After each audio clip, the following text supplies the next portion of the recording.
We've got one from, no, sorry, I'm sorry. Karakia. Oh, the Karakia first. Okay, thank you. Sorry. The rise for back the Karakia. Thank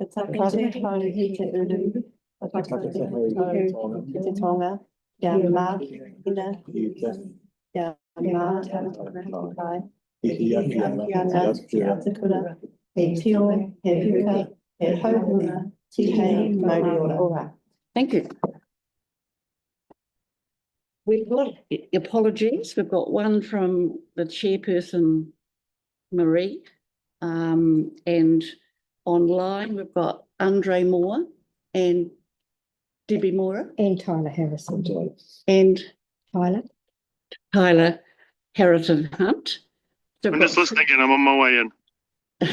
3 online, 4 people here. So we've actually got a quorum. So thanks everyone for attending. I'll move on to. We need to accept. Oh, sorry, I've forgotten these rules, haven't I? Who would like to move? Mark. Who would second? Sarah. All those in favour say aye. Aye. Against? Carried. Item 2 is declarations of interest. Is there anyone who's got an interest in this item other than just a general interest?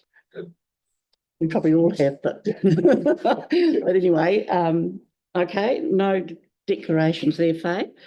And while deputations were not included in the agenda for this extraordinary meeting, I have received requests for deputations from 2 people, and I've approved them under clause 12 of standing orders.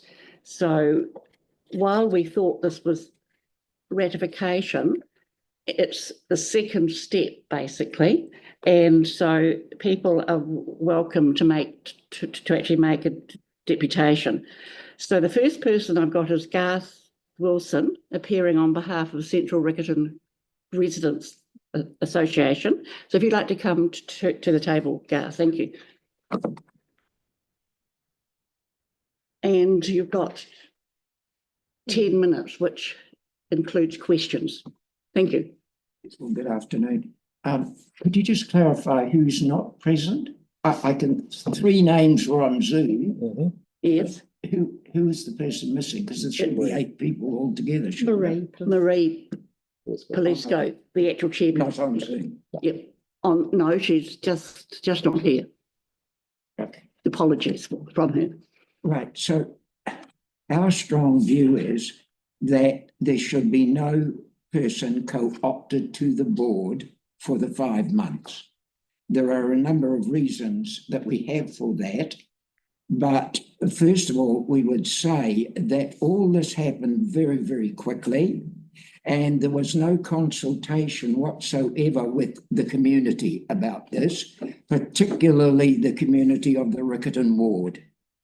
And while we understand that it is a decision that can be made by the board, we think strongly that the board should seek public support for the appointment of a co-opted member, especially when there is only 5 months at the most that a person, whoever it is on the board.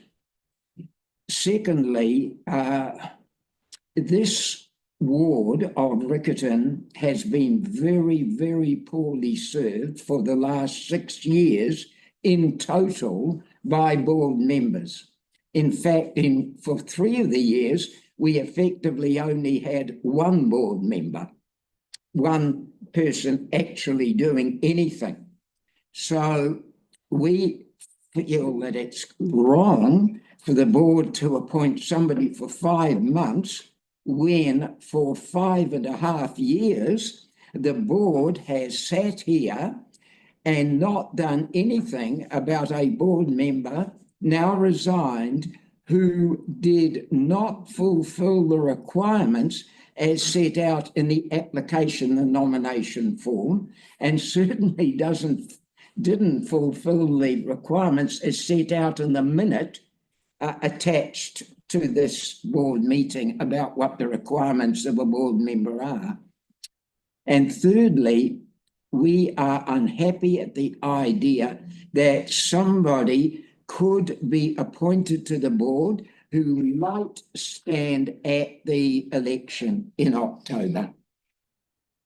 And I'm happy to, take questions on our behalf. I would say that the chairperson, Jocelyn, was not able to attend this afternoon, but we've been in constant conversation about this in the last 2 days.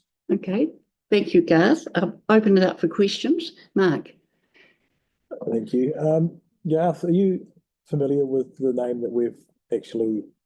Pardon? Are you familiar with the person that we've actually nominated to fill the vacancy? Well, we read about this in the media. And saw the name online, on the council website.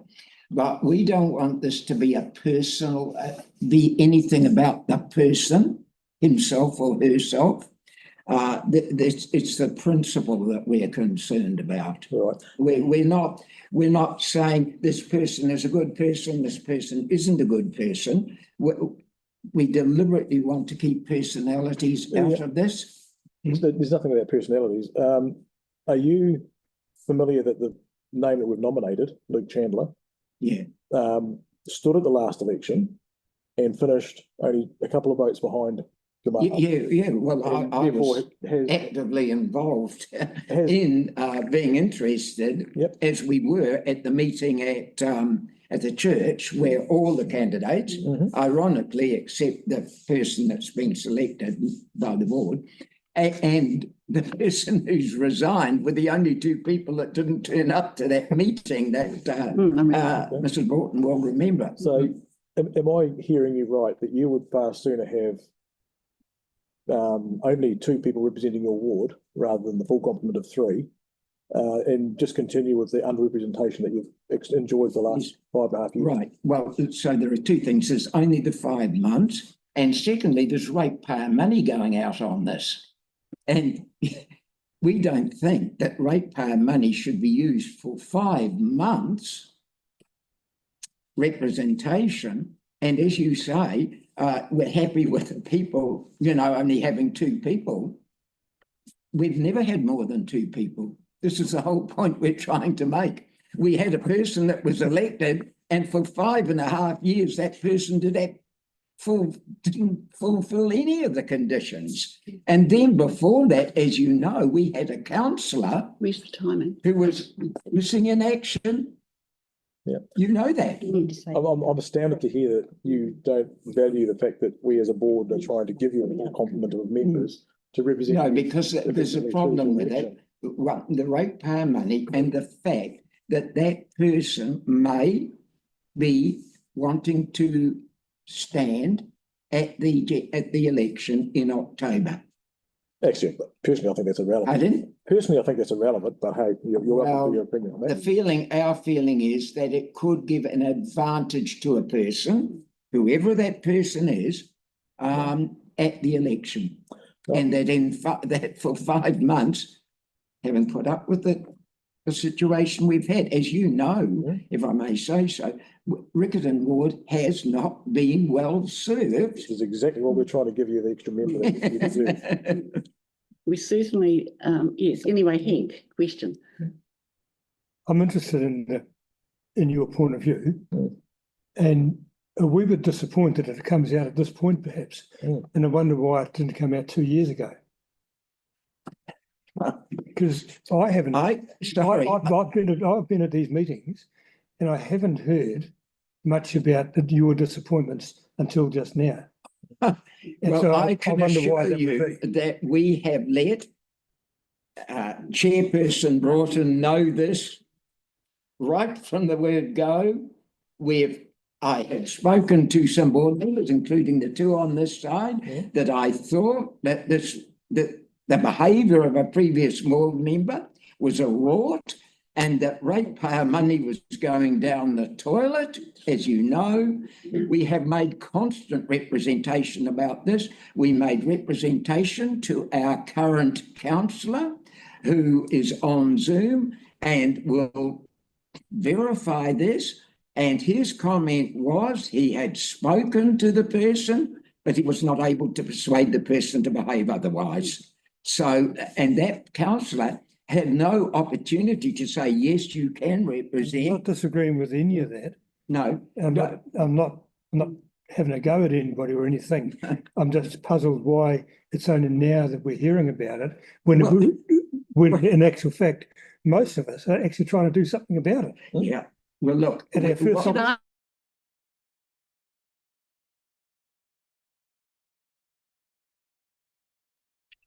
What happened? It was just getting hot. Hello. Been booted out. Have we been booted out? Just as I had my Yeah, hand cool. up, Andre. Can you tell them to tap us back in, Tyler, when you get in? Yeah, I'll let Bailey know. Yeah, tell Garth he'll have to repeat himself for us.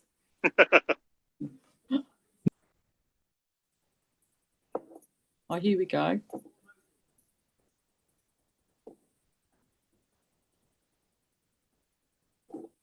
The public support. I'm just curious to know, so Luke came within 2 votes of the Gamal who was elected last election. How would that not be sufficient public support for you to support? sorry, the lack of public support I referred to was regarding the decision of the board to co-opt somebody. That is what is at issue in our regard, that's what we believe the issue is. Should the board have co-opted somebody? So as That's- part Okay. the question as well, I'm just struggling to understand how not having somebody is more beneficial for you rather than us appointing another voice for Riccarton. Well, it's beneficial in the sense that we didn't have somebody. And secondly, it's ratepayer money. And thirdly, the person's only going to be on the board for 5 months and can do very little in 5 months, knowing that Okay. whatever is decided, this board is referred to staff, and we're still waiting for a decision, staff response for something that the board sent to them in November of last year. So I don't think the wheels turn very fast. Can I just come in here? We've got Debbie with a question. Are you feeling? fine. Yes. Yeah. Yeah, thank you, Garth, for your presentation. And I hear what you're saying, and I think we're cross-purposing a little bit with understanding the points that you're trying to raise. And I hear what your point is, but I also just want to concur with you that you have made it clear to several of the board members about your concerns over the years. You have done that, and I've heard that. So I hear that your point is that there is only 5 months to go, and that it is no different to what you've had, and that there might be some favouritism in your opinion. But this is a LGNZ option that we had as a board to either select someone or not select someone, and Debbie, that was it. have you in fact got a question? Well, I'm just saying other board members didn't have questions either, Oh, well, I kind of Helen, did. but you allowed them to talk. Well, I'm just trying we're to almost out of time, but I'm happy to have debate on it. Well, I'm just saying the- that it was granted to us as an option. So that's just where we were left. Yeah. Okay, look, we'll stop there, Debbie, but you'll have time to in fact speak on it. Garth, so thank you. We've come to 10 minutes. Thank you for coming on behalf of. Could I just respond to what she said? Yes, it is an option, and we're saying it's the wrong option. You had the option to appoint somebody and the option not to appoint anybody. Okay. And the point that we are making is, in our view, if the board took the wrong option. Thank you. No, I kind of understand that. Thank you, Garth, for coming in. Now, Cody Cooper, if you'd like to come up to the table and speak for 10 minutes, up to 10 minutes, including questions. Thank you. Thanks. All right, so thank you for being here today. Those of you who've come in, appreciate it. It's pretty messy outside. So look, let's be honest, this is not just about filling a seat. It's about making sure that Riccarton has voice. Over this term, the previous speaker spoke about Gamal, who attended 18 out of 27 meetings. It's just 66%, missing as many as 4 meetings in a row. Threshold at which the board actually could have moved to remove him from office if they were unexplained. I wonder if you could speak up a bit. Yes, we haven't got microphones here, so Okay. thank you. The next lowest attendance among members was 25 out of 27%. This wasn't a one-off either. In his previous term, he attended just 61%. Again, the lowest attendance on the entire community. This absence matters. When our representative isn't at the table, our voice is missing from key decisions, such as those that impacted Church Corner, Deans Avenue, transport links, housing intensification, and the many other issues which we're facing in Riccarton today. I know Luke Chandler has already demonstrated his commitment to this community through his serving on boards with charities and his advocacy for members of our community, which spans multiple years. I'm confident we won't see a repeat of that disengagement that we saw before.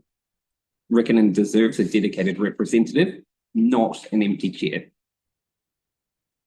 Financially, the cost of appointing Luke for the rest of the term is less than 0.000757% of the council's $1.62 billion budget this year. It's around 2% of the cost that we spent on Deans Ave. It's also far cheaper than holding a by-election, which would be about $75,000. It's a small investment for something that shouldn't have ever been optional, a strong voice for Riccarton on our community board. A surprise to hear before as well, criticism of council acting quickly, usually it's the other way around. And community consultation was also mentioned, but again, I think we just have to appreciate that, you know, the only way that that could realistically work is for a by-election. And that, again, would have been 5 to 7 times the cost of those remaining months. So from a financial perspective, from a community perspective, I think the board has made the right decision with the right process by selecting the person who had the next most benefits. Thank you, Cody. Any questions? Mark? Thank you. So I'm hearing from your deputation that you firmly believe that Riccarton deserves to have an effective term. Yeah, 100%. And I think we should expect that from all of our community boards. Yeah. Very good. So you'd be more than happy for us to confirm an appointment? Yes, I would. I would. Very good. And I mean, it's very easy as well for people to criticize council's decisions on decisions that they've made when we haven't had a full, you know, assortment of people around the table as well. You know, it is another voice. It's another perspective. Thank you. Thank you. Any other? Andre. Oh, Andre, thank you. Thank Go you. ahead, Andre. Thank you. Just in response to any suggestion that the timing provides favouritism or anything along those lines, I think voters are perfectly capable of making their own decision, regardless of who may be on or off the board. And arguably, people, you know, many keep talking about wanting change rather than preferring incumbents for the sake of incumbents. Do you have a response to that? I do. And that is that the board has had to follow a process. They've had to show how that they've selected that member. And I think for the reasons specified in the previous meeting, that was quite clear. We've said that Luke is a person who's engaged in our community. He lost to Gamal through 2 votes. Mark also mentioned that there was a challenge process that happened with a separate elected member that Luke was not afforded that same challenge through the judicial process. I think for all of those reasons and more, that I'm not sure what will be the alternative. What will be the alternative is we'll leave it empty, and I don't think the residents of Riccarton actually deserve that. Thank you. Any other questions? No? Thank you. Thank you very much. Thank you. Excellent. Cody, thank you very much for your coming in. Thank you. So, and just some background. we moved that Luke Chandler be appointed for certain reasons at our last meeting. And then there's this next step required by Local Government New Zealand or the Act, where it's ratified at a second meeting within 30 days. And then if the ratification of Luke goes through, then he is signed in on at our next meeting. It seems a long process, but I've been talking to staff as to why they have this process. And it's happened in another area of New Zealand where they ratified or they appointed a person who said no. So one of the reasons you have this next step is to make sure that the person appointed is comfortable with the actual appointment. So I'm going to move the resolution in front of you. If we can have it on the board. Number three.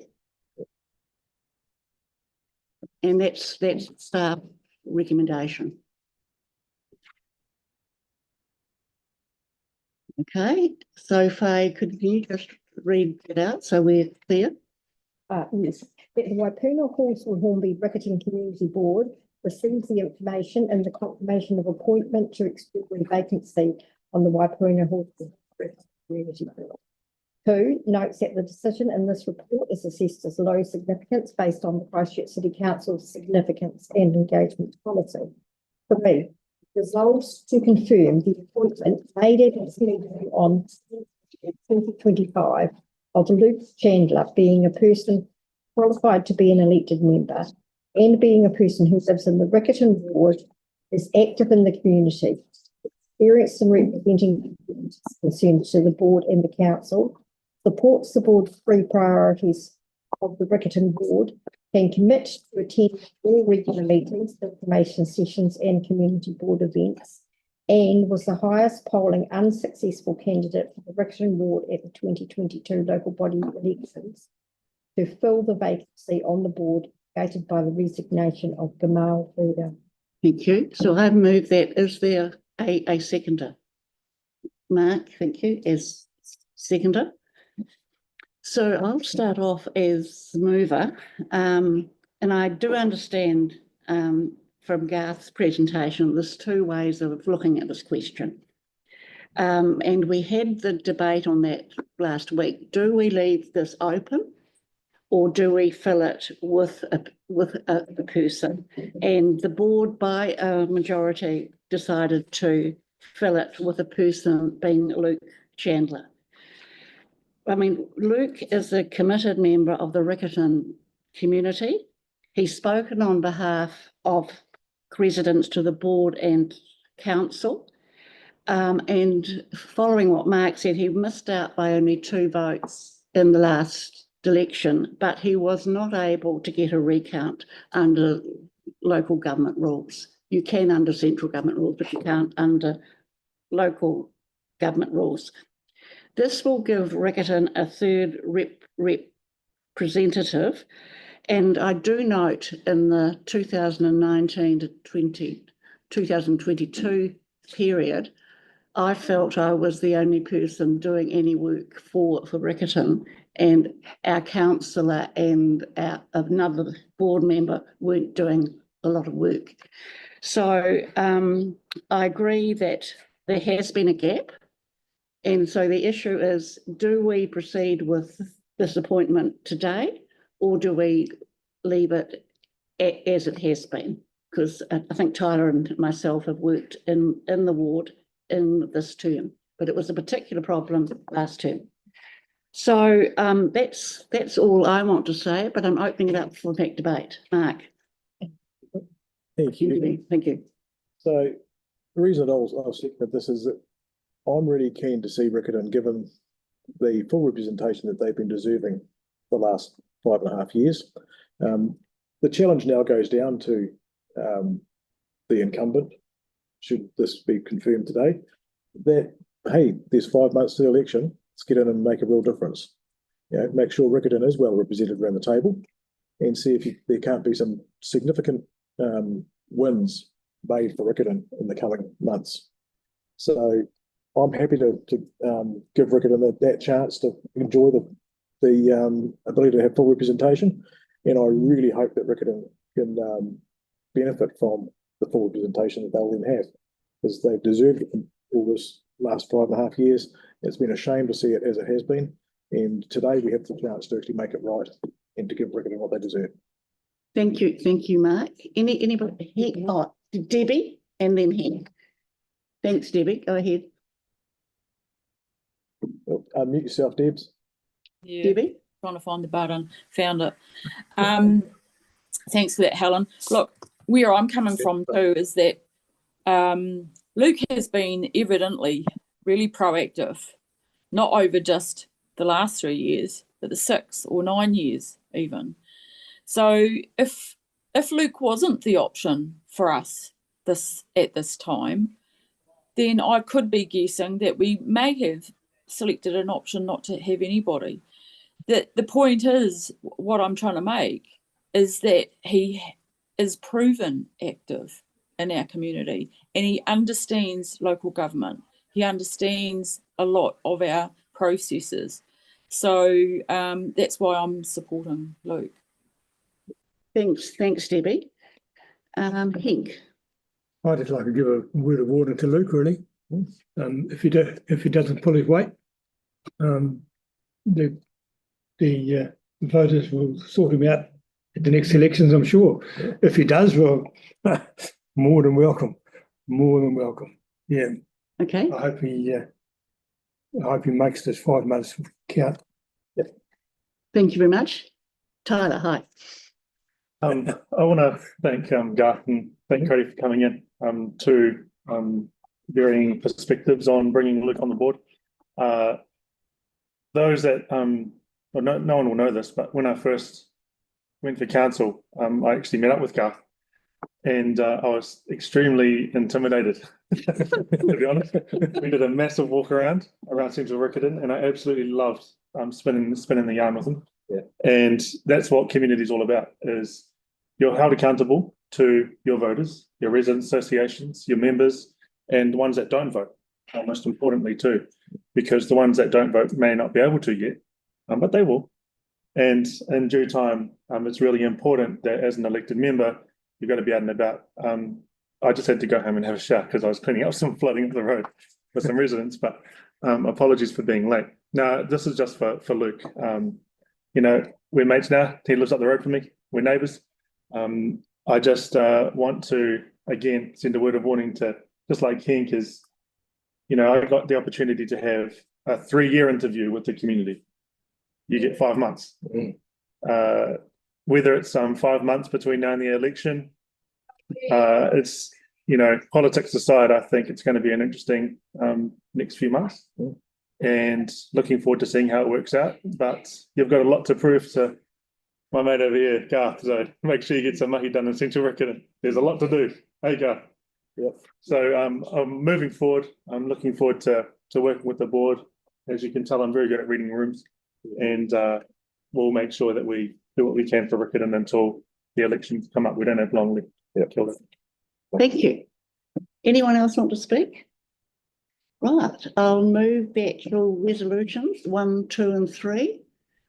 Those in favour say aye. Aye. Against? Carried. Thank you. So just close the next and then we'll go. Thank you. There you are. Congratulations, Luke. So I'm closing the actual meeting, and do we have the prayer? Yes, We'll do it at the end of the session. at the end. So I'm closing the formal part of the meeting, and Luke will come at our next meeting and be formally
So we've got 3 topics. Welcome Ellie and Steve Beck-Henson, is it?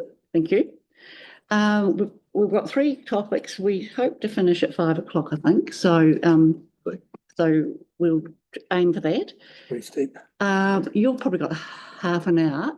We'll go around the table and say who we are. You obviously know Tyler. We do, and Mark, yes. Mark. And I'm Sarah Brunton for Hornby Ward. Thank you. I'm Hank. Helen Hornby Ward. Riccarton and Yep, sorry. Hank Buck. Yeah, thank you. We have online. Online, Andre Moore. Yes, No. Audrey, yes. Debbie Moira from Halswell. Hello, Debbie. Hi. Thank Hi. you for having them. Hopefully you have a presentation for Yes, us. I do. Yep. No, thank you. Second. Will we get set? Yeah, I think. Well, Maybe good not enough. that All right. Yeah. I'm sure I can remember what's in it. Looks like Meghan Markle, actually. Well, we have a very big budget. We're constantly knocking ratepayers' money away. Hey, thanks. It's definitely not. So look, thank you so much for having us. This is just a bit of an opportunity for us to talk a little bit about who we are and what we Yes. do, because I think, people don't always know what the CCOs do. And of all the CCOs, probably our work is the most kind of hard to explain. So in honour of that, we thought we'd come and just talk a little bit about some of the work we've been doing that we think is particularly pertinent to you.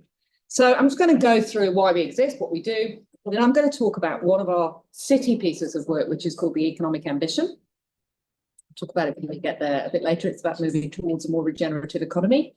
And then Steve will take you a little bit through the city identity. And I have to say, you have one of the councillors who represents our city identity best. No one ever has that pin on more than Mark Peters. It's brilliant. Little red pin. Knows it all the time. Yeah, it's brilliant. He's a very good ambassador for our city. It's good. So Christchurch NZ, we're a council-controlled organisation. We were formed about 7 years ago. Some of you may remember the old CDC, Canterbury Development Corporation, and Christchurch and Canterbury Tourism. Yes.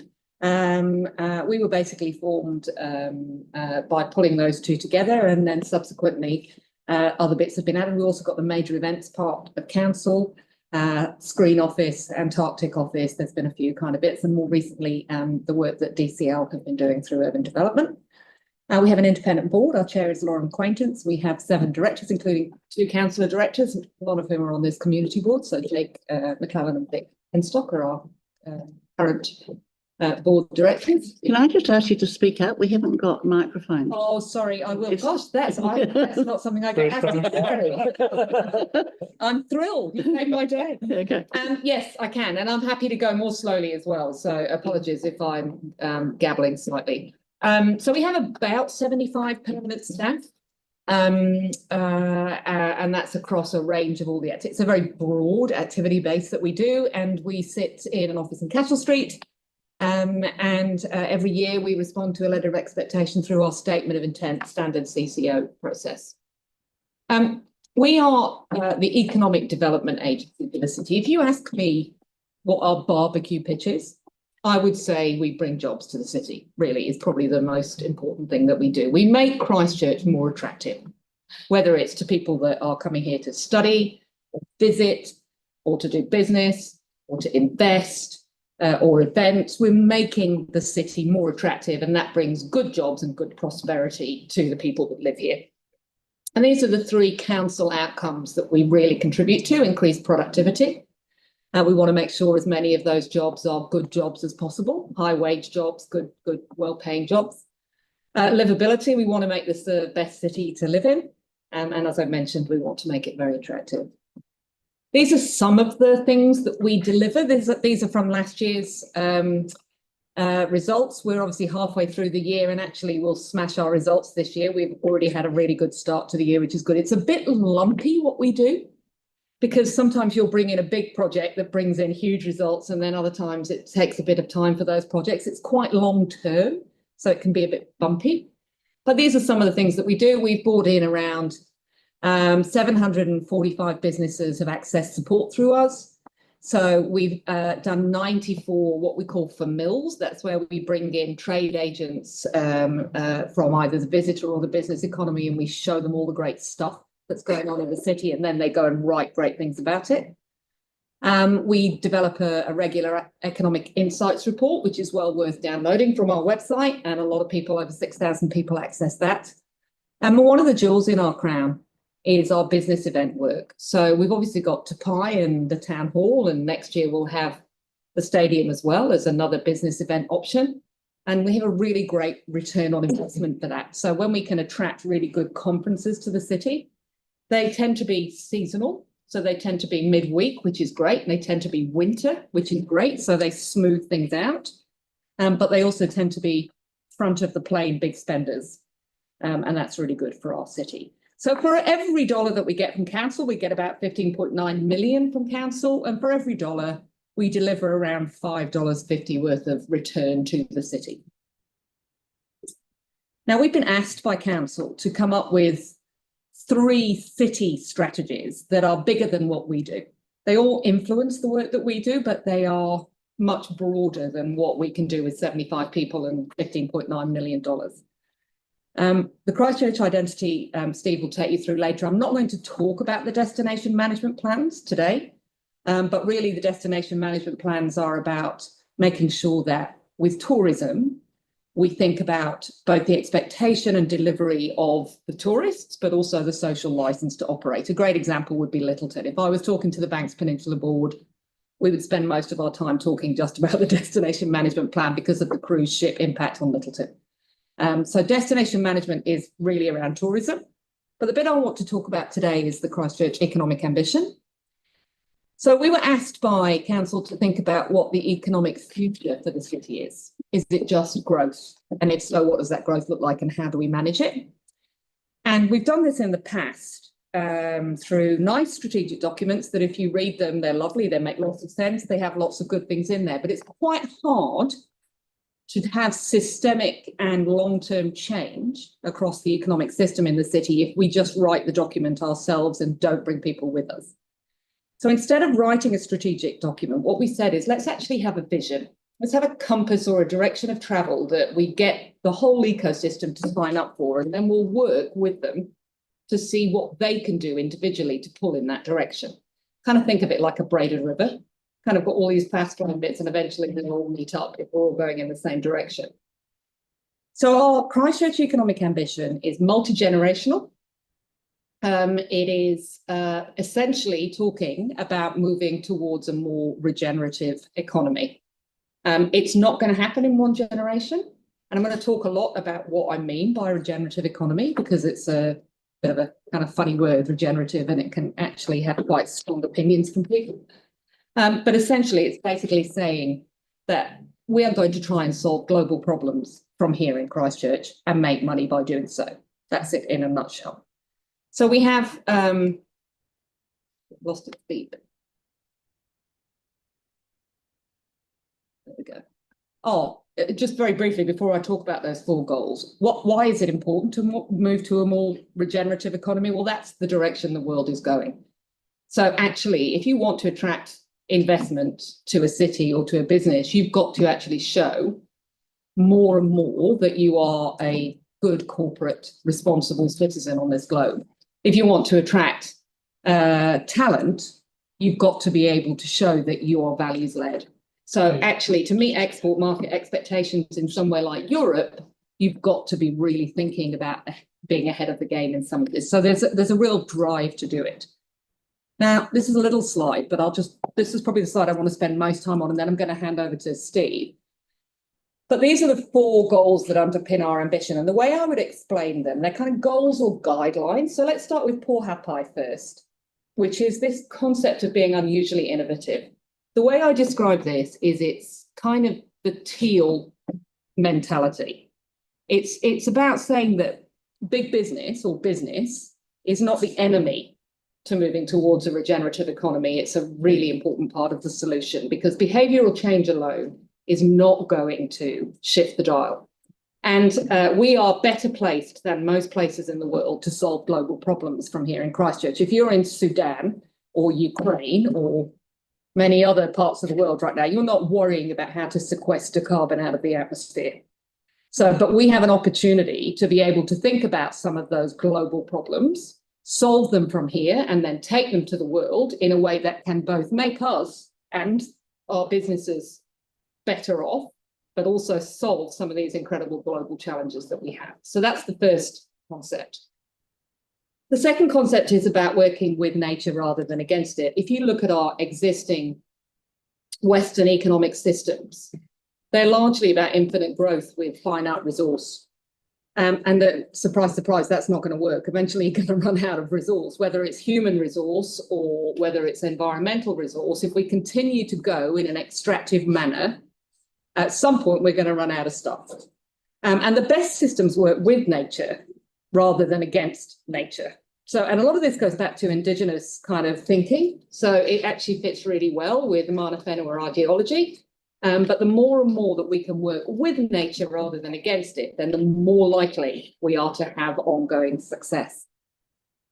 The third one I like to describe as, has anyone seen that movie, Don't Look Up? It's a hideous movie. Only watch it if you've got good resilience and a large gin. It's a, here's a terror. Have you seen it? Has anyone seen it over there? It's awful. It's about It's a great film. Yeah, it's a great, it's just too close to the bone. So there's a meteor or an asteroid coming to Earth, and we know it's coming, and we have plenty of time to do something about it, but we don't because it's got lithium in it.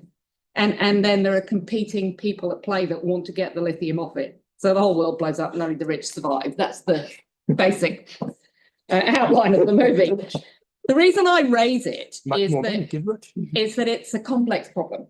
And there's a man called John Fullerton who does a lot of work in regenerative economics, and he talks about the fact that humans are very good at solving simple problems. So if you want to bake a cake, you follow a recipe, you make the cake, it's going to work. Next time, you might be slightly better, you learn a bit from last time, but pretty much it's predictable and you know you're going to get a good outcome.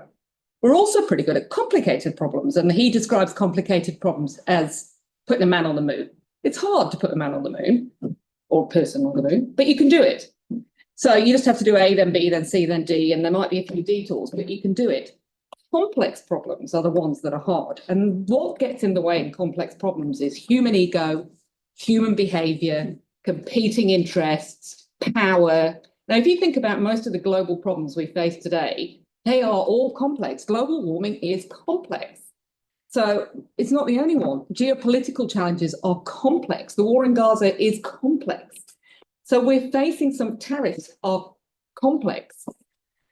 So how do you solve complex problems? Well, there's only really two ways of solving it. One is that you've got to do it through collaboration, and the other is that you have to have systemic change.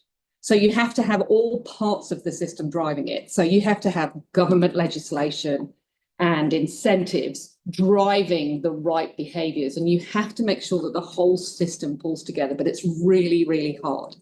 So the reason we have Paul Matua up there is that moving towards a regenerative economy is complex, and it's going to take collaboration, and it's going to take systemic change, which is why it's so important that council have signed this off and said, yeah, we're behind it.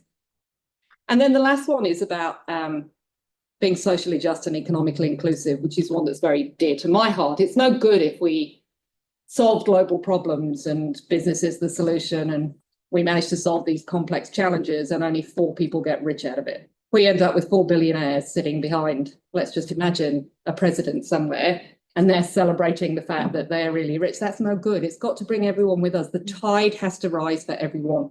So how do you make this socially inclusive? How do you make it economically just?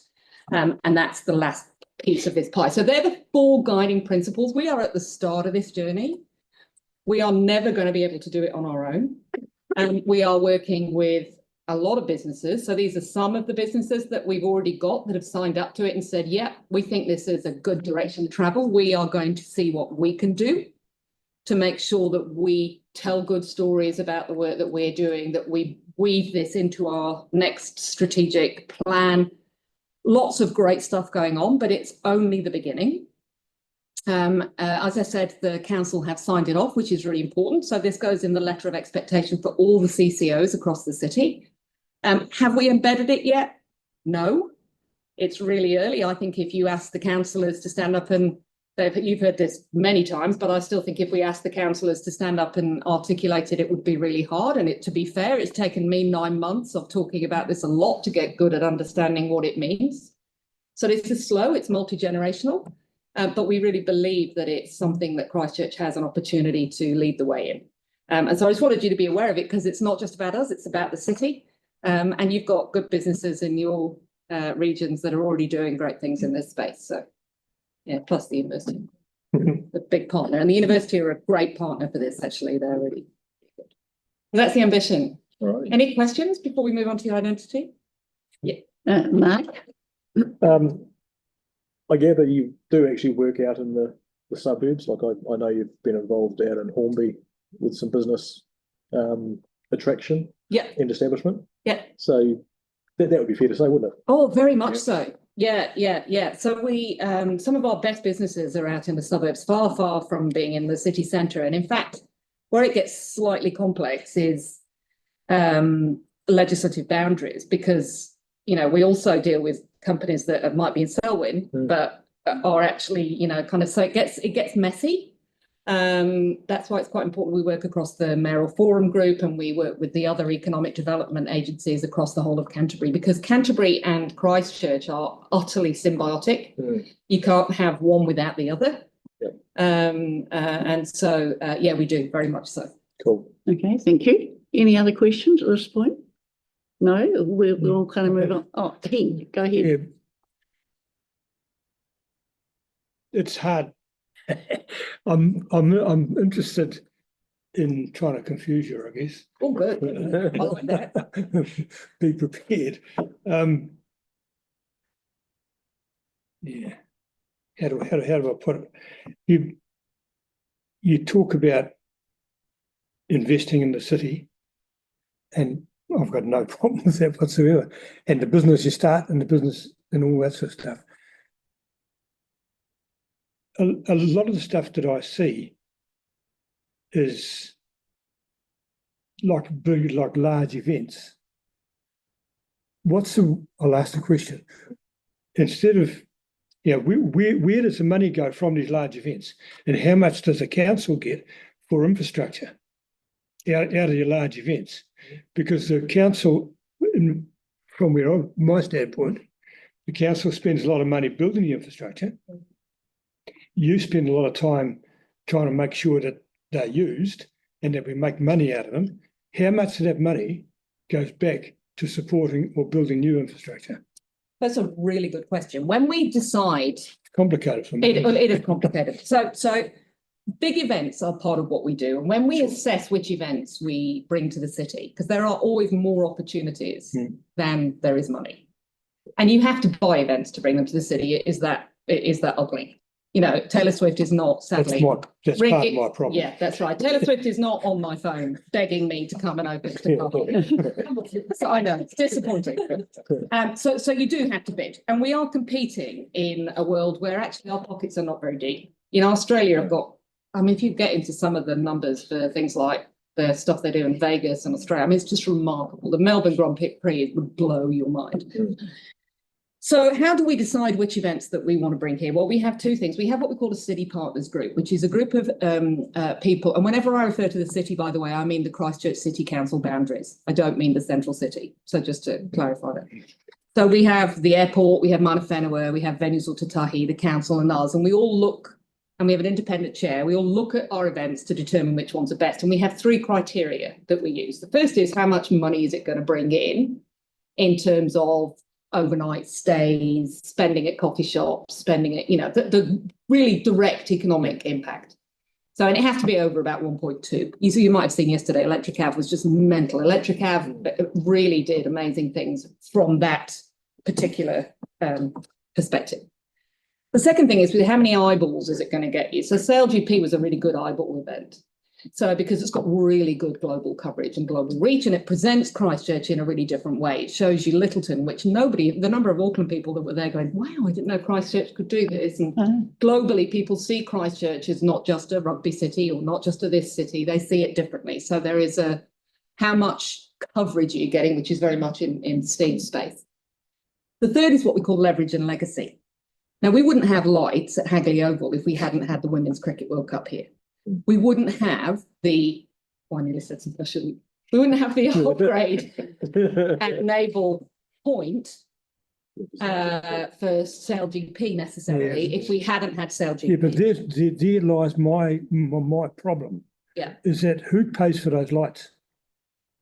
It depends. So with FIFA, when we had FIFA World Cup, let me give you the FIFA Women's World Cup example. We didn't even host a game here because we didn't have a stadium. We managed to attract 2 clubs to come here and use it as a base city, which gave us an economic impact. And FIFA gave us, and I can't remember the numbers, so don't quote me on this, but about $250,000 to upgrade the facilities at the training grounds that Japan and whoever the other, Spain, no, it wasn't as good as Spain, wasn't, the other teams were using. Yeah. So sometimes it will come from them. When we bring in a major event like Cell GP or other things, we can get money from MB, will give us money towards it. So often they're the ones, if we do a really big event and actually it's good for the country or good for the sport, they will invest significantly in the infrastructure. We do often have to put some skin in the game too as councils. So council will often have to do some. So, but council isn't running around, because there's no such thing as a free lunch. So often they'll say, you put 50% in, we'll put the other 50 in. That might be how it works. And it depends on each case. But council isn't running around sort of spending money on infrastructure willy-nilly without the events in mind, I think, if that reassures you in any way. That's correct. But my question stands, what's the return to council? What's the return to ratepayers? So the return is in terms of GDP, increased GDP, increased spend, the fact that you can have coffee shops and hotels and all that vibrancy and livability. And that's the problem with economic development. Sure. But a lot of the people who I represent probably don't spend a lot of money or time in the central city or the coffee shops or the hotels, but they do spend a lot of time paying their rates, and it's the return on rates that I'm interested in having. I can see where it costs the rates. I'm puzzled where the return is to the rates to the rate payer who pays them in the first place. I can see the growth of the city, and I can see the business, and business provides jobs. I can understand all that. Which your constituents will fill. Yep, surely. And if they weren't there, it would be not as good a place. Absolutely. So there is but it is an intangible benefit. That's the challenge. It's not a direct benefit. I get that. Yeah.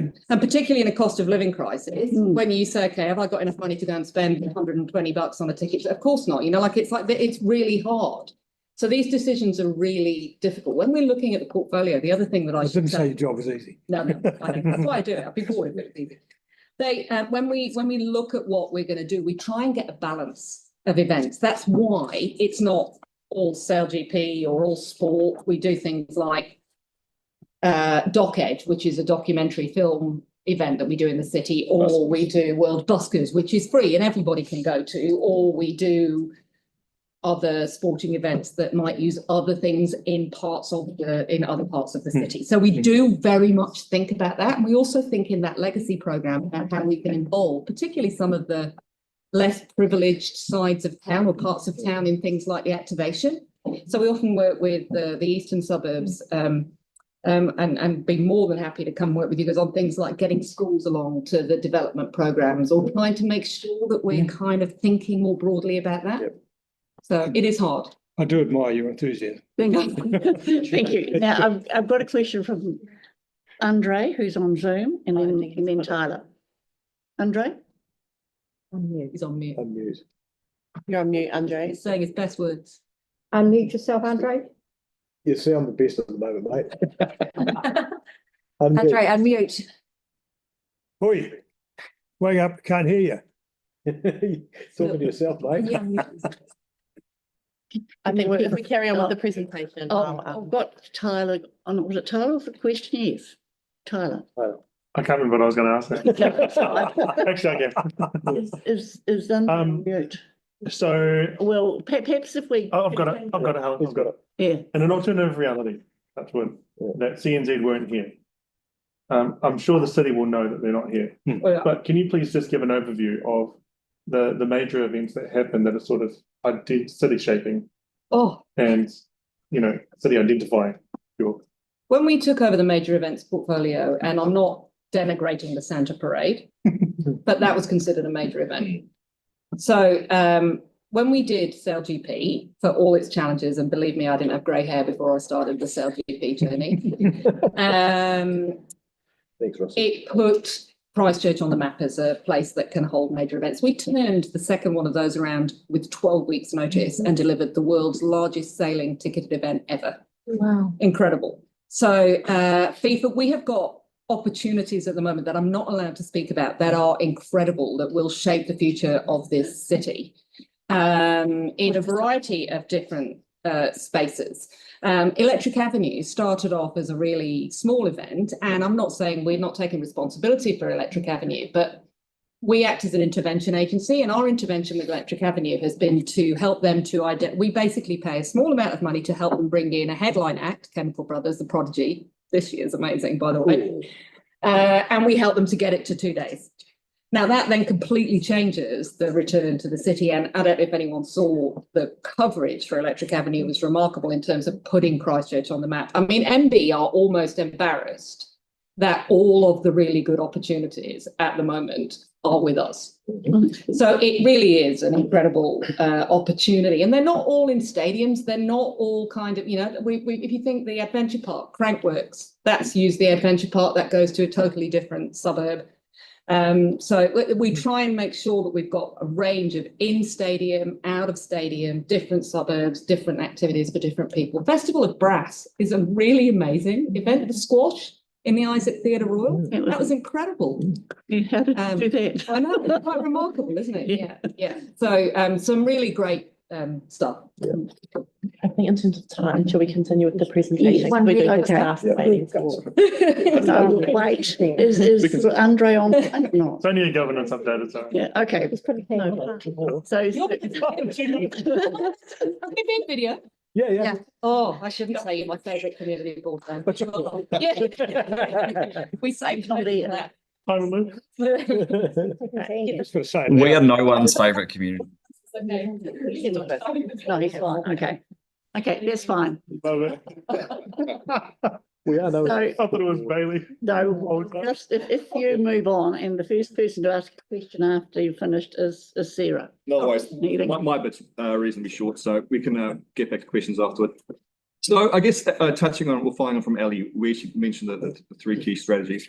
One of the ones that my team predominantly look after is the city identity. So I guess to start off with, what is a city identity? It's a bit of a buzzword, but effectively it's just a story about how we talk about Christchurch. It's a way that we can really position Christchurch to the rest of the country as well as the world, really.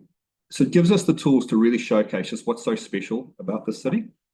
And if it's authentic, it starts to resonate. People see themselves in it. People start to spread it and use it, so it starts to self-perpetuate. And what we found is if we didn't lean into this, we'd often see all the negative headlines in the media, broken city, post-quake, et cetera, So we really thought it was a really good opportunity for us to really step into this and really position Christchurch to the world effectively. But one thing we really wanted to make sure was authentic, so it did self-perpetuate. Well, that was very tough. I know it is. Yeah. So we spent an awful lot of time researching and listening to people. We wanted to really figure out what makes Christchurch tick and what people think about Christchurch. So stakeholder consultation. So we had over 50 one-on-one interviews. We held workshops with numerous business leaders from sports, arts, cultures. We had stakeholder surveys. We surveyed almost 5,000 residents to figure out what they thought about Christchurch. We surveyed close to 10,000 visitors coming into Christchurch. And then also with the help of our consultants, we benchmarked Christchurch against 13 other comparable cities around the world. So that includes the Aucklands, the Wellingtons, but also as far as, say, Cork, to really figure out what we have. And on top of that as well, we had 6 months worth of online comment boards that anyone could go and sort of communicate or give us feedback of what they really felt about Christchurch. So what it really culminated, and I won't touch too much on all of these. I'd be happy to give the details later if you wanted to dig into it. But it culminated in what we call our kind of key insights or key findings. So first of all is we love Otatahi Christchurch. And it was quite interesting with our consultants who work with cities across the world. They were blown away by just how proud and the love for people had for Christchurch. We're the best place to be a Kiwi. That's really grounded in the fact that we are a really good place to raise children with safe, we've got a good education system, but also we have, I think last I saw something like 600 playgrounds, plus one of the biggest playgrounds in the Southern Hemisphere, which is quite phenomenal. The other one is we punch above our weight. And this was really came down to positioning ourselves with all the other cities. And what we found is Christchurch is truly New Zealand's second city. A lot of people, Wellington try to claim it, but Christchurch is definitely right there now. Business is now DNA. One of the things that I really quite like, there was a saying that came, or a comment that came out of it, that Christchurch manufactures things the world didn't know it needed. And including that, I think, don't quote me this, but I think we jumped something like 168 places in the ecosystem startup, which is quite phenomenal. That's an international kind of ranking. The next one was a little bit contentious at the time, but not a nighttime entertainment hub. That's not to say we don't have a nighttime or a nightlife, but it's when people come to Christchurch, they don't necessarily come for the nightlife. We're not an Ibiza, so to speak. We can. I don't know whether that works. I try to find something else, but I'm like, what is? Andrew's going to be gutted to hear that. Maybe compare to Queenstown or something. Drive to have their nightlife. Maybe I'll use Queenstown next time. The next one was we can be a destination. So when we were looking at this, there's certain categories or criteria that really make up what a destination, or if you're going to be called a destination. And somewhere like a Queenstown actually has, I think, 8 out of 10, but Christchurch has all 10. So we've got a really amazing opportunity to position Christchurch as a true destination, not somewhere people fly in and then jump in a rental car and go and visit the Mackenzie or whatever. So we really wanting people to stay and enjoy Christchurch for Christchurch. The next one there is we're not a post-quake city, and that's really important because we need to stop talking about ourselves being post-quake. We're a new city. We largely rebuilt after the quakes that formed such a key part of our kind of history, but also we're more diverse, we're more welcoming. So it's really important we start to kind of talk about what's new in the city. And obviously, one of the last things that really came through was still this legacy fiction for the Garden City. So, but there's also the fact that a lot of people, although they still resonated that, they didn't really think we were the Garden City. We're not the manicured lawns and rose gardens of the motherland, so to speak. But obviously, it's still there. It's still really important. So we spend a lot of time really digging into what a Garden City means. And effectively what it is, it's basically a harmony or a balance between city and nature. So it's living in the urban environment, but having the access to the outdoors.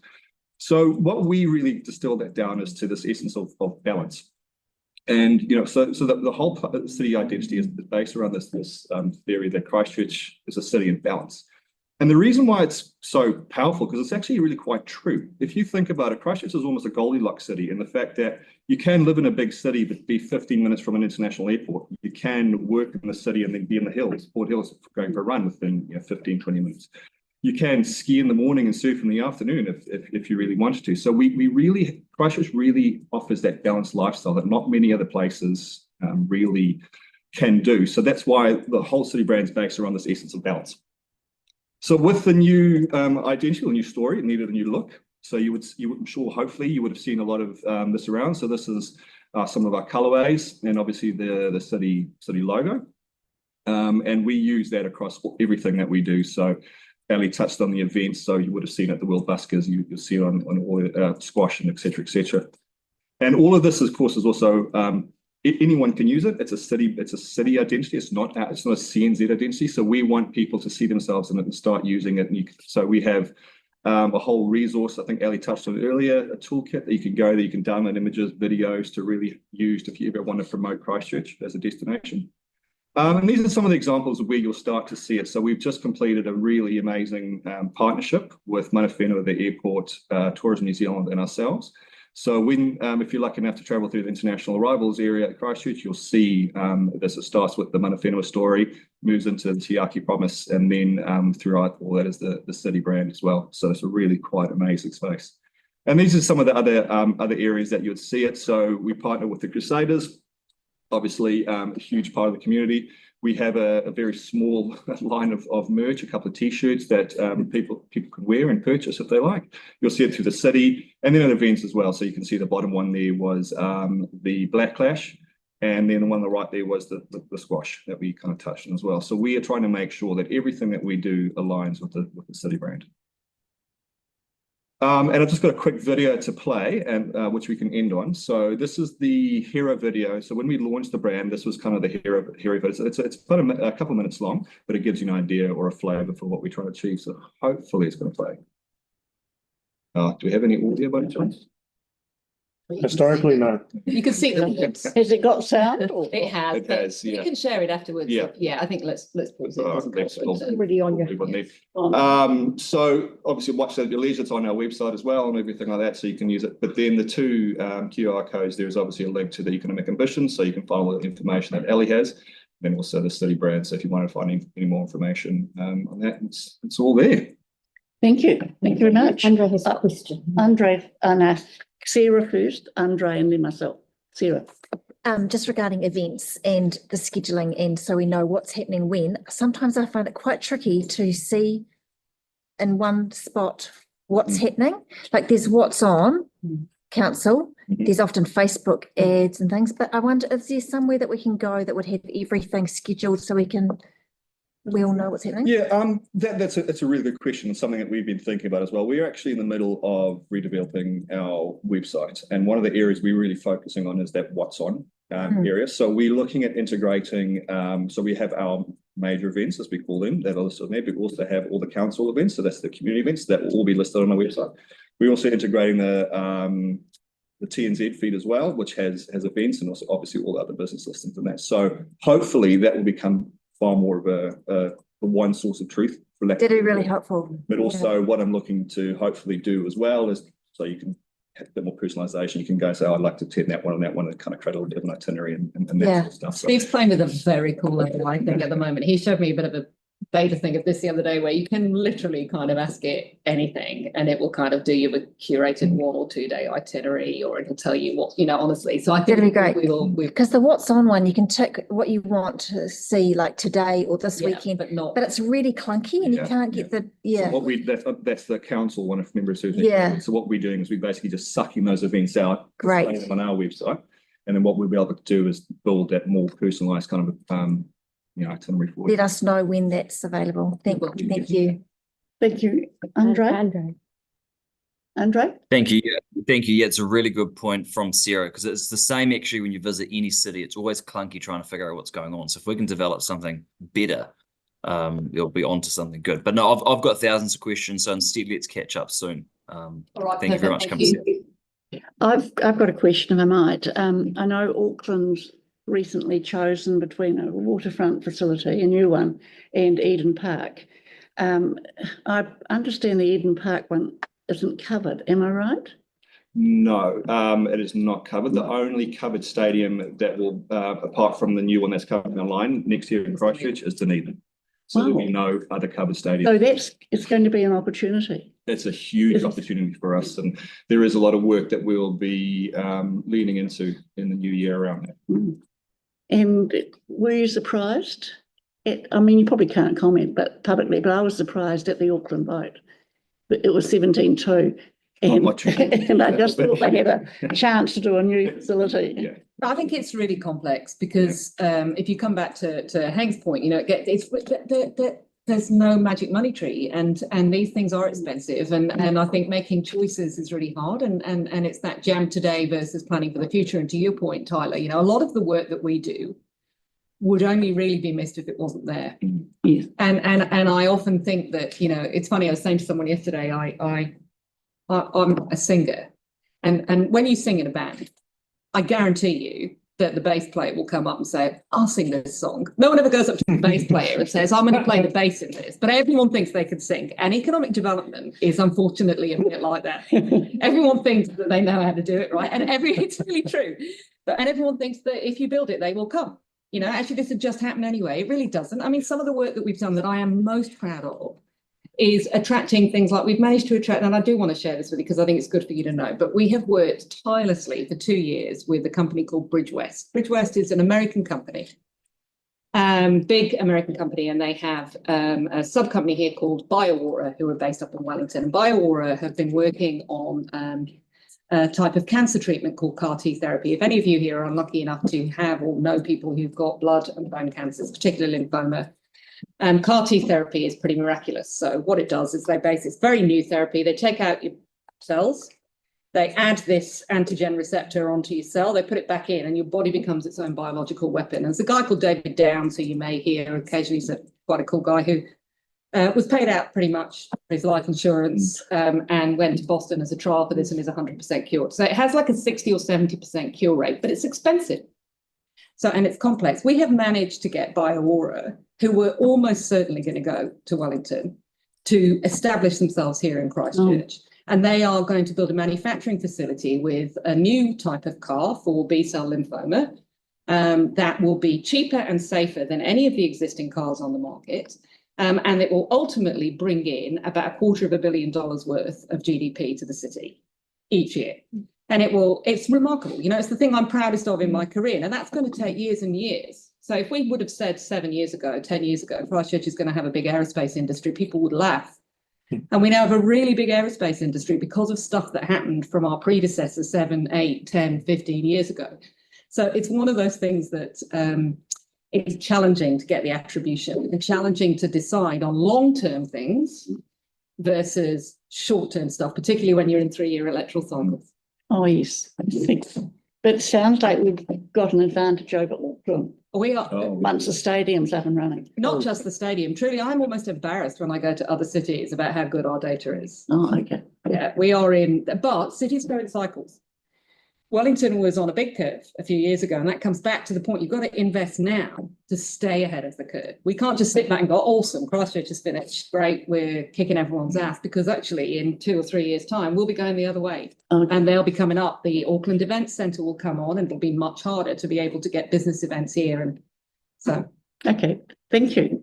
Any other questions or comments? Well, thank you both for coming in, Ellie. It's been a pleasure. And anytime you want us to come in, honestly, I love a good challenge, and really happy to have coffee. And Andre will have a catch up online. We want to be. We're here. You fund us. Yep. We are owned by you, and we want to be able to deliver the best we possibly can for our ratepayers, who are ultimately our customers. So, yeah, anything you want, we'll give you. Thank you very much. Thanks, Steve.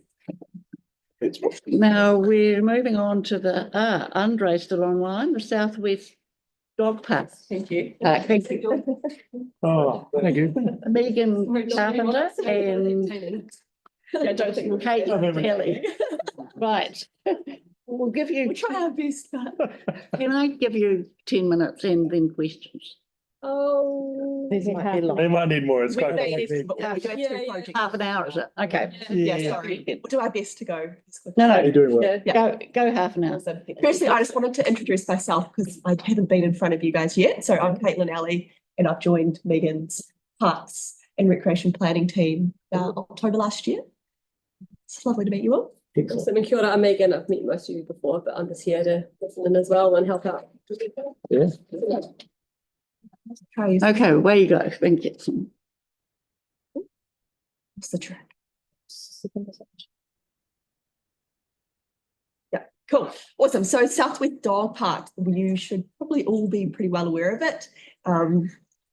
Came through the community board plan in 2023, 2025. And obviously you guys requested for this to be brought forward and for us to investigate. So basically we're here today to chat about that and talk about what we've investigated so far. We've also received several community requests for a fenced dog park in the southwest as well. So that's also come through our desk. Just touching on the process to date. So there was the request from the board. Then we have investigated some possible sites. And from that, we have landed on a preferred site that we wanted to present today. Just a quick overview of the current dog parks. Now, this is fenced agility equipment, not just an open exercise area. And it's quite obvious that they are all in one side of the city. I think that speaks for itself, which again, there is a large gap in the provision, and we're all well aware of the urban growth that is heading southwest of Christchurch. And a lot of those, especially the likes of Halswell, homeowners tend to have dogs. Yep.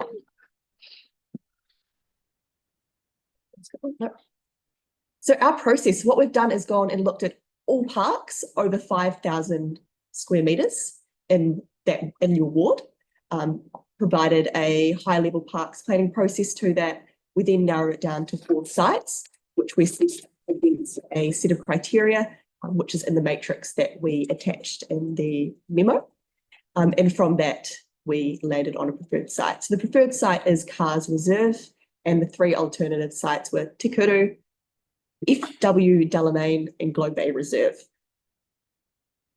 So I'm going to touch on Cars Reserve, and then we will also touch on the alternate sites as well. So Cars Reserve is located just south of the Southern Motorway. It's 67,000 square metres, and it was previously used by Canterbury Greyhounds. They've relinquished their lease, and basically the site just sits vacant. Also important to note that this does not include the kart club site that is just below. The pros and cons for the site. So it is a large site which can accommodate multiple activities. We could have fenced agility features, car park, but there's also space for native forest patch, lizard relocation sites, as well as other recreational facilities. It's located adjacent to a residential area. There's strong connectivity, obviously got the large arterial roads, so it can be easily accessed from the wider ward. And there's also an opportunity to really revitalise a vacant site. I'm not sure if you drive down the motorway and you look to your left, it's pretty ugly. Yeah, it's a pretty ugly site at the moment. And it does have quite a lot of visibility for the community. It also offers some diverse, there's lots of humps and bumps on the land. It's not just flat, which can actually work in our favour in terms of a dog park. Lots of different areas that we can design to work in favour for dogs. The cons, it is a known archaeological site, so that would require some more investigations, as well as it's being contaminated. There's also lizards on site, but we have been having discussions internally around how we can work with that. And our kind of preliminary understanding is that can work together, and we can potentially move. Yeah, it's acknowledged that there's lizards like quite widespread, as most like paddocks are. So yeah, we'd have to look to if we can create a lizard site within the park, then we can at least relocate them to that site within the right seasons to be compliant with the Wildlife Act. Is it close to the go-karts? Is it? Yes. Yes. So it's right beside it. So I can just go back. So if you look just below that parcel of land that I've circled there red, Yes. that's the kart site. That's right there. Yeah. What's the bit on the other side of the road there? There's a That's the stormwater basin. Stormwater basin. just a water basin. Yeah. It'll be pretty full now though. Yeah, Probably. potentially. That one seems to be one of the secondary, Yeah. like the Yes, one you're across the right. road. It gets quite full when people go for a swim and everything in it. That one on that side, I think it's like kind of the last. Okay. Yeah, on the State Drive. Cody's Lake. Yeah. Yeah, stays drier. Awesome. They'll just quickly touch on the alternative sites as well that were in our top 4. So we've got Sparks Road, which is part of the wider Te Kuru, and it's the back part of the section that I've kind of outlined there. There's a future subdivision in front of it, and it is a lot smaller, this site, just over 10,000 square metres. However, pros of this one was there is good connectivity. There's obviously a subdivision right there, and it would further activate Te Kuru. However, it is a very low-lying site. It's flood management area. It actually sits quite significantly lower than the paths in Te Kuru. And we can't, there's no additional fill that can be added to lift that up, and there'll be resource consent, as well as limited parking options. There is a little bit of off-street parking, but there's no space to add a new car park. And that's quite a constraint, and is also archaeological risk, as again, we would have to do further investigations. That one. FW Delamain. So this one is just off Yoldhurst, a little bit bigger than Te Kuru, but 35,000 square metres. This is co-located with other recreational facilities. So there is a park there, there is existing tennis courts, basketball court and seating. It's also a site that has been identified as a potential urban forest patch. However, it is a no-inhale site, so it is a contaminated site. They would require car parking.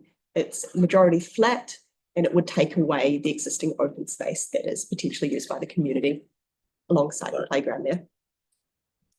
We've also got Globe Bay Reserve, which is of a similar size and is out in Templeton. This one is well located in terms of co-location with the nearby facilities. There is a major road nearby, and it is also a site that was identified for urban forest patch. So, car parking pretty non-existent there. It's also a flat site, and again would take away that open space for that smaller community there. Before we go on to next steps, might be a good time to ask some questions. Okay, we'll have questions. Mark and then Tyler. Thank you. And then Andre, you wanting to ask a question? He didn't have his hand up. Didn't have a hand up, okay. Surprise, surprise. Okay. Well, they've explained it very well. And they have, yes. Is there anything stopping us as a board from lobbying for perhaps a couple of these sites rather than just one? No, I suppose it's kind of similar. When we went through the Horsell skate park project, we came to the board with 4 sites and went to the community with those 4 sites, and it came back that 2 were perceived to be good opportunities. Fortunately, with that one, we had funding from a development, so we could use that to develop one of the sites, but I don't think so. It's just that it depends on how the budget sits. We don't kind of understand yet the complexities of Cars Road to know how much it might cost. But if there was funding left over that could fund somewhere else, then And is there any opportunity to throw an extra site or 2 in for consideration? Yeah, sure, because we've got that wider site matrix, so we did all the parks over 5,000 square metres. We could look into the reasons why we didn't deem them to be suitable and provide some feedback. One of the thoughts I've got in my mind and have had for some time is there's an old Ministry of Education site in the Hornby area, which which is not totally underutilised. I know, but what's going to happen? Because I've heard different things from numerous people, probably yourself as well. Yeah, probably a charter school. Certainly school sites the most likely. So if it's not it's not school, then it's going to be returned to Ngāi Tahu. I guess so, yeah. But I'd love a conversation on that to say, look, in the interim, could we look at putting a fence on the front and use it as a dog park? Quick and simple win. Okay, thanks, Mark. Tyler. Yeah, hi. I'm Tyler. Nice to meet you guys. Nice to meet you. I've got a question around cars, especially, and I know that all 4 locations have different markets. For example, Templeton Dog Park probably wouldn't be picked up as much as what the Cars Reserve one would. Yes. I've got questions around, first of all, noise from the Kart Club, reflecting upon the Cars Reserve Dog Park. Did you analyse that by chance and have any thoughts? Not specifically, but I know that the Kart Club has a ability. I think it's training on Wednesday nights, and then they operate on generally a Sunday, sometimes a Saturday and Sunday. So I suppose it just depends on when they're operating and how that works together. I don't think it's a big issue. Like, close on the kart track it is noisy, but you can see that the neighbours, how close they live. I'd say that if the park was set back further to the motorway, it would be a similar noise to the motorway. We could look at the dog park being closer to the motorway. We have lots of noise information too, so we could go analyse some of that as well and just check how far the contours are going and where they become a level that is nice for dogs. That'd be awesome. It'd be interesting to sort of see how the cart versus the motorway with this. It would be. Onto us. I don't know if we've actually had anyone standing in that site, but we can have a wee look, and we could always get someone to go test further if needed as well. Okay, cool. And the next one is around coexistence with other habitat, such as the lizards, for example. I know that's going to be extremely difficult, but I'm wondering, has any feedback come from the rangers with any preliminary? No, one of our ecologists went out on site and looked at the mounds. You can kind of see them as being dark green. and they talked about that looks like a really good habitat Yeah, definitely. for lizards. And I think there are ways the way you design the environment with how the lizards move. So if we mow the dog park a lot and the lizards have been relocated, they won't generally return because they don't like short grass. They prefer to have it. So if you cater the environment to their needs, then they should stay in a certain area. Yeah. Okay. I believe that they can Coexist. Okay. We're not going to put the lizards and the dogs in the park. If the dogs chase Could be the lizards. I'm extremely optimistic with our parks crew, but occasionally, particularly in the sort of springtime, the grass does get considerably long in some areas. The issue we have here right now is the grass is longer because it was maintained by someone else, and the lizards are in the long grass, Yeah, and it's actually it's challenging for us to, other than mowing a fire restriction line, to actually even mow the site. Okay. The lizards as well. Thank you. Fine. I've got a question from Andre.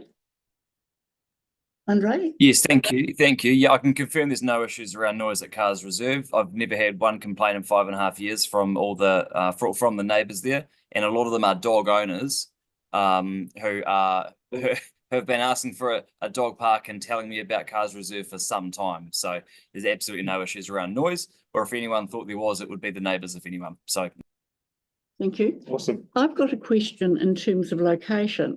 This started off as a Halswell dog park, a dog park for Halswell - Southwest. Delamain seems a long way from Halswell. There's a big gap in the network. Yeah, does the floor plan say? We've always deemed our project line in the LTP has always been that the acknowledged gap has been in Southwest Christchurch. And do you see And so Delamain we've as Southwest? investigated Yes. Southwest as being Halswell-Hornby-Riccarton. Yeah. Oh, I and see, so- in a broad sense. Yeah, so we started out with all of the parks over 5,000 square metres Yeah. in those wards, and Okay. that's gone through a matrix, come up with those 4% preferred sites. Okay, thank you. Perfect. So what do you want from us tonight? I don't think we're in any point of giving you a clear decision tonight, but That's a good idea, mate. are you wanting us to come to you with a decision at some point? No, I think we just wanted to know that it's okay for us to continue investigating Yeah. cars, because it does require us spending money. Yeah. Which originally will be our OPEX parks planning funding, but we probably will have to start using some limited capital expenditure to then at least get to a point that we're confident this site could work, and then we can go to the community with the plan. If Andre's keen, I'm keen. Yeah. Are you wanting us to say we're happy with the cars? So just for us to continue with our Continue the investigations. Yeah. Certainly. I haven't, I've got no, what about Andre? Debbie has a question. Debbie, have you got a question? Yeah, I mean, cars has been an obvious one for many years. Just wondering what the cost would be. What is the cost? Just as a matter of At this stage, not sure, because a lot of it will just be like staff time, and then it will be expert advice.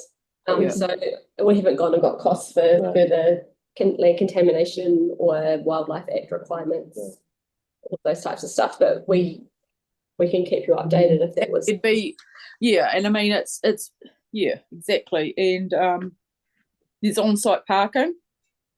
Yeah, so when we kind of get a bit more confident, I suppose, with the site, we could start to think about the aspects or what things will be included. So a car park is obviously a key It's feature. definitely enough space. Yeah. Okay, so you're wanting, yes, I'll get a question from Sarah. You're wanting us to confirm that as the first choice, the preferred site at this stage is cars. Yeah, Kind of- I don't think we need a resolution. We just wanted to bring you You on. just want to, Yeah, okay, yeah. so Yeah. Sarah, Correct, Bailey. have you got a question? Is the access way off cars in that little bit that you can see that comes off? Yes. Yeah, and so the car parking would be on, like you drive through there, first part's car park and then So beyond. you would drive through past the car club. Yeah. So there is. Down Cars Road? Yes, correct. Yeah. And then It's been stopped. Okay, thank you. Have you got a view, Andre? well, we can get that. Is Andre's been. Yeah, we started Cars this. Reserve's Yeah, Yeah, it's 100% definitely behind cars? Yeah, it's been an obvious location for a long time because it's Okay. it's the closest sort of place in between Halswell, Wigram, Hornby. Like it's going to serve a whole lot of people. Yeah. So, but also that like that area around there needs to have something done with it soon anyway. Yeah. It's currently it's sort of rotting away, if you will. A lot, and then there's a bit of antisocial behaviour. So, the sooner we start doing stuff with that area, the quicker some of these issues will resolve. And to the right of the red and blue there, to the right, there's the drainage pond. So a lot of people show up there currently with their dogs. And it's not really an ideal place for them, but people are constantly looking for somewhere to go. So, Okay, it's a thank you. good solution. Okay, so we've heard from our Halswell councillor. Does anyone, about this being the actual preferred location at this stage, has anyone got in fact a different view? No. Mark? I'd just be interested to throw into your thoughts too. There's a already fenced site, the old software service centre site, which council obviously owns and is very well fenced. But a tidy up in there could be a pretty manic Riccarton dog exercise area. Probably pretty expensive piece of real estate, huh? Oh, Maybe, if you guys. Just a minute, I've got Tyler here. Yeah. So Cars Road is currently closed off to the public? Okay. What would happen if we unlocked it? For now, there's a trial period. I think we have to do some work with the lizards before we can mow the grass, but I'm also a bit concerned about the contaminated land and whether it's appropriate for And the lizards. recreational activity, I got you. What kind of contamination is it? landfill. A classic. And I think it's like, I don't know, it's Covers every sin you like. There is also. We can put a pool on. Pull on top of it. Yeah. Pull on. I was waiting. Stuff there, and it's quite like, it's quite bumpy. Yeah. He's given us up in full reminders. Okay, so no, And we do have a lot more to present on, so it'd be good to be able to move. one more forward. question. Quick one. Yeah. Is there a chance that because the landfill, it may not be able to be used? No, I think it would just require probably some level of capping. Okay. Yeah, and that might support trees as well, like a better depth of tree growth. Okay, thank you. So it looks like unless some more of their presentation. Yeah. Oh, okay. So just the first part. It looks like we're comfortable. Yeah. Perfect. No, that's really helpful for us. So we'll carry on with the investigations, keep you updated, and also talk to the community as well. Obviously seeking approval. So, and also, we just wanted to touch on the Halswell Quarry dog exercise area, which hopefully would be a bit more of a quick win in terms of dogs in Halswell. So background there, do you mind? Sorry, just moving. Pushing Andre out of the way. Yeah, perfect. Thank you. Sorry, Andre.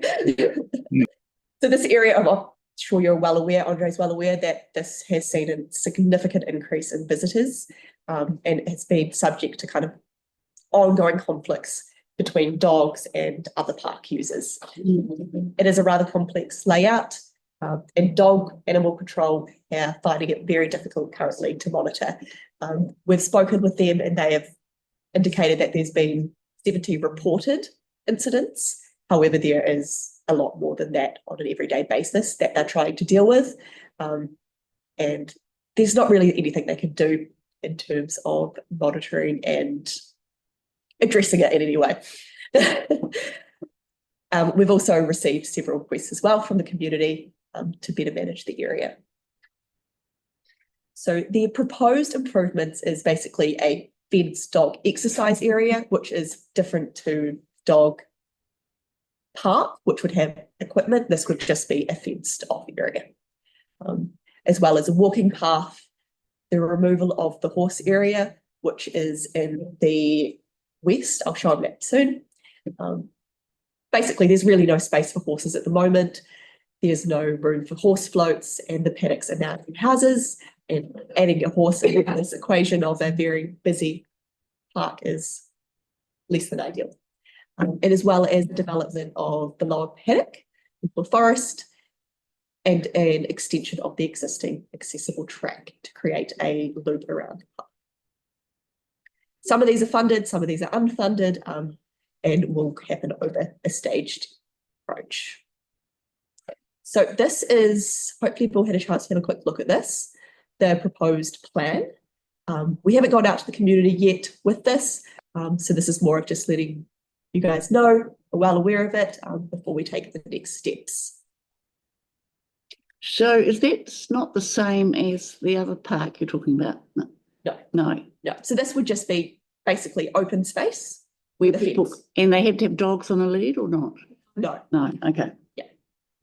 So the current like dog policy status is currently an off-lead dog exercise area, and really what this plan is proposing is to formalise that with a fence. Okay. So it makes no difference in the dog policy, in regards to how that's defined. It still fits within the dog policy. Exercise area is already. Oh, in there. While So that already exists, but without a fence. yeah, and while they're doing the work, if we're going to talk to the community about that, then we can talk to them about other things at the same time. Okay. Question from Tyler? Cool. Andre's next too. Yes, Andre has the chair. Yes, Horsell's got everything here. Yeah, mate. We've got Peveril Street as a dog park. I just wanted to ask actually around the dog control policy itself. It's Yeah. currently under review at the moment. Are more locations going to be included into that in terms of the protections or on and off lead for dogs? Yeah, so there's I've been working with Tina, who's doing the staff member doing the dog review, and she's been kind of touching base with me around some of the complexities of the policy. There are some changes around the wording around effective control and how that's defined. So hopefully people will follow what that means. But yeah, in regards to exercise areas, there hasn't been any additional ones proposed through that current policy. We'll just continue on with the planning that we're doing, say for Southwest, and include those at a later date. Okay. I don't know if that answers your question. No, that's right. Another elected member had to put some signs up himself. But yeah. No. For it's a kudu. Oh, yes. It's pretty funny. No, that's cool. That's fine. Thank you. Okay. Have you finished or you got? Andre. Andre, go ahead. Thank you. Yeah, just for some context for colleagues, there's an off-leash area here, but a lot of users treat the entire quarry reserve as an off-leash area, which causes chaos elsewhere, dogs running all over people. So there's a lot in the community who don't feel safe using quarry currently because there's dogs everywhere beyond the off-leash area. And certainly a fence would solve a lot of issues, but it will also be very contentious, as there's a huge amount out there that will prefer to see the space left open and wouldn't want a fence here. I suppose sorry. Go on. My question is, if you've got any updates on what enforcement there's been, because I know there was a sort of a nervousness to send people through just fining people. But in my view, that's kind of what we have to do at some point. Yeah, I know that they increased the amount of the visibility of dog ranges within the park. Yeah. I'm not sure if there was an increase or a willingness to enforce. I know they always try to do the if you're seen to be walking with your dog off lead in the on lead areas, that you'd be asked to put your dog on lead as an approach, an educational approach, rather than straight to enforcement. But we can find out more information about that. And I suppose one of the rangers and the animal control officers have said is that if you have an area that's fenced, then everywhere outside that defaults to being on lead. And it's easier for them to. I'll and about that, Megan, and follow up with you, Andre, on the previous conversation we had around the enforcement. Cool. And I guess who's got the hand up? Debbie. Debbie. Oh, sorry. Debbie's got a question, and then I'll come back to Andre. Can I finish? Okay, I can't finish the question. Okay. Yes, you can finish your question, Andre. There you go, Andre. Thank you, Debbie. Just my feeling is that any consultation needs to include the entire context of what we're looking at. So if we were just asking people about the quarry, they'll likely come back and say, well, actually, we should be having a fenced dog park elsewhere. So just one of your thing is to consult sort of both of those issues at the same time. But likewise, if we had a fenced dog park on the other side of Halswell, we're much likely to have less issues here as well, because there is now a fenced dog park in the southwest. And we know that a lot of the troublemakers that show up at Halswell facilities don't live in Halswell as well. There's people from all over Christchurch that come all the way here. Whereas if they had a fenced facility to go to, they're going to drop their dog off there and, you know, do their thing rather than coming here and causing a nuisance. It'll also be quicker for them if they have other places to go. So just wondering your thinking about how you would stage any consultations. Sorry, what's the question again? How they would stage consultations, noting that if you ask people about this issue, they'll probably say, well, actually would like a fenced dog park elsewhere. So the plan would be for consultation that we would, obviously this is at a further part of the process than the dog park, but we would have a mention of that and potentially use it as a mechanism to ask about that from a very high level now, without being prescriptive of Cars Road being the site. But yes, no, definitely. Thank you. You fine, Andre? Yeah, cool. Thank you. I've got a question from Debbie. Yeah, hi ladies. Debbie Mora here from, oh yes, I am unmuted, from Halswell as well. So are we talking two different types of dog parks? Are we talking one exercise one and one a recreation one with, you were saying that you would have exercise equipment on one? Is that correct? So we're looking at two different types of parks? Like groins, where it's fully fenced off. There's some equipment, tyres and things to jump through. And like in Rolleston? Yes, correct, yeah. Okay, so we are looking at two different types of fenced dog parks, is that correct? Correct. Okay, so thank you. So, okay, that's good to know. So when we're looking at the Halswell Quarry Park, as Andre mentioned, it has become troublesome. I'm just wondering, under the management plan for the Halswell Quarry, does it allow for fencing? Yes. Yeah. Okay. Good. You see, a lot of people also think that the fencing in the quarry, it still won't prevent the dog attacks, but I suppose it prevents them going out from beyond the fence, which happens to children, other big dogs, little dogs, which is becoming a frustration. So, you know, that's fine. I just wondered whether it was under the park management plan, but thank you. Okay, thanks, Debbie. Anything else from our staff? No, that's fine. The next slide was just around the next steps for this, but any further questions from elected members? There's another slide. That's right. I think I've described it all. For some reason it's Thank you. So yeah, again, we were just saying about next steps would be community engagement and then coming back for a formal approval of any changes as well. Okay. Well, thank you very much for coming in. It's been very helpful. And hopefully you've got a clear steer now. No, that's perfect. Awesome. Of course, dogs would love the kayak in your forest. Thank you. The more things standing up to. Thank you. Thank you. Thanks a lot. Now, the last item, I understand it will take a short time, is the governance team update, but we also need to work out, do we want to submit on the local alcohol policy? So do you have anything else other than the local? No, so the governance team update is a standing item on these information sessions. So I've just taken advantage of that to point out that the local alcohol policy has now gone out, or the draft policy has gone out for consultation. So it was recently out for early feedback, and the board participated in that process and put some early feedback in. Now, on the basis of our feedback and other parties, a draft policy has been drawn up and it's gone out for consultation. So I'm just wondering, there's an opportunity for the board to make a submission to that policy, and does the board want to do that? Does the board want me to find a time for a session to meet and discuss that? Yes. Can I start? Can I ask a question on that?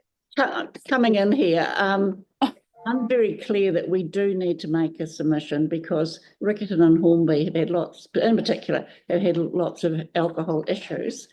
And there will be the other side submitting, who are the hospitality sector, and there'll be a range of views. So we've got to put forward the view. No hospitality sector here, Helen. This doesn't impact the hospitality sector at all. It's gone. Out of the AAP.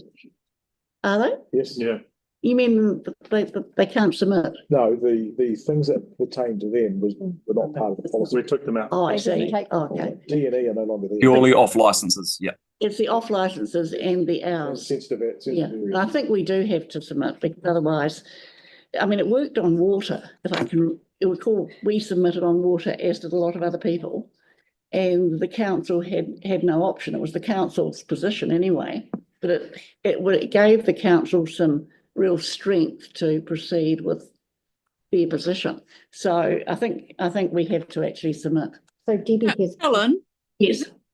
we're talking so my question was going to be, how is this different to any other submission that our board has put in over the last 12 years on the local alcohol policy? Because we've done it repeatedly, time and time again. So is this a submission kind of at the end of that 12 years, or is this just another submission that we've always done? So a draft policy has been formulated, and it's been put out to public and to the boards to comment on via submission. I think. Can I assist with that one? Yeah. Yes, please. In the past, council has tried to bring in a local alcohol policy, but it's ended up going up against judicial review. So because the government's now changed the law a couple of years ago, it means that councils can actually introduce local alcohol policies without risking judicial review. So councils basically now are able to actually do a local alcohol policy, and now it will actually have one. Whereas in the past, the board would have submitted, councils tried to do one, but ultimately given up or not being able to. So now it's actually doing one and finalising one. So it's, yeah. So it's the detail of the policy now that we're looking at. Yeah, I guess. and it's helped that Auckland have gone through the process and been to court and got some rulings. So Some rulings from the judge. Okay, so now can councillors come in? No. So councillors will be deciding on the policy. Yeah. So we'll hear what you say. So it's just board members. So well, they usually can. They usually can come if they want to. Yes, but I think they can. This one will probably be safer not to. Yeah. To be honest. Maddie, We'll leave. So I'll just find a time. But it can be helpful. Can I just say it could be helpful, because I mean, look, Andre just put his hand up before and was able to give some assistance. So I mean, if they were to come, it can be because they can contribute where we don't have the information that they have. The issue for the councillors is that does it throw them into a position of conflict of interest at the council table when you're deciding on the policy? Well, unless they're just answering our questions rather than giving information. We can help with that anytime. Yeah, we can do this. I think they can come if they want to on this issue. Can I suggest also that the staff did a really good session at the Greater Hornby Residents Association on Sunday. So it might be worth liaising with the Greater Hornby Residents Association as well on their thoughts on that. Yes, and checking with them what they want. We also had a session with staff but this was prior to the early feedback that was very good, and that was attended by board members and local community too. And in fact, that's what the board used to inform its early feedback. So we've still got that information available to us, and the presentations that were made, I've got probably still on the hub, but I can dig them out again. Hey, when is what date have I think it's the 18th of May. So it's not all that far away. So I'll just look through and perhaps we'll be in touch too. We'll be in touch. A couple of times. Be open and largely as well. Largely board members. I mean, I'm relaxed if councillors come, but it's largely board members. They can come to answer questions, but they can't participate in the writing of the submission. Yeah. Though they did help us on water a lot. The public won't be, they'll be able to attend this at the workshop, but they won't be able to participate. Yeah, same thing. So you've done really well on water, haven't you? You've voted. Has it been a vote as yet? No. It's on the agenda for Wednesday. Yeah. Yeah, it's really good. And so you'll find it, so the outcome is you'll find a time when the board Yep, and I'll be in touch. can meet. It would only take an hour, I think. Well, you have got your early feedback, so Yes, we've got the early feedback. And we've been Really straightforward, which is the good part. Yeah. Yeah. Now that's been broken down and a bit more. We kept it simple. meeting with a couple of years. Oh, is anything else anyone wants to raise? All right, we'll conclude the meeting with the fact that karakia. Thank you. So much surface flooding up. Yeah.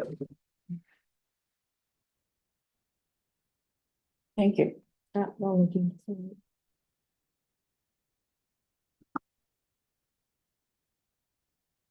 I can do it for you, Faye. No worries. Kia whakairia te tapu, kia wātia ai te ara, kia tūraki whakataha ai, kia tūraki whakataha ai, haungi e hui e, ai. Okay. Kia ora, brother. Thank you. Sandra didn't sound